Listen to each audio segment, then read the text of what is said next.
I don't think that we should try to explain too much when we're not teaching this material. So if one is preaching on Genesis chapter 1, I don't think you should go into all of this stuff. You should just exegete the story in the way that Jesus did.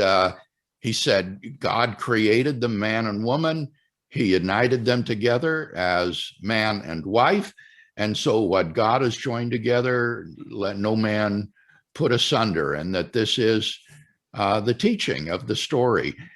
Remember, I think someone yesterday pointed out how we can discern the teaching of the parables without dealing with their historicity. They have a clear didactic point to teach us. And when you're preaching on the parables, you don't go into the question of whether or not these are historical. And I think you can do the same here.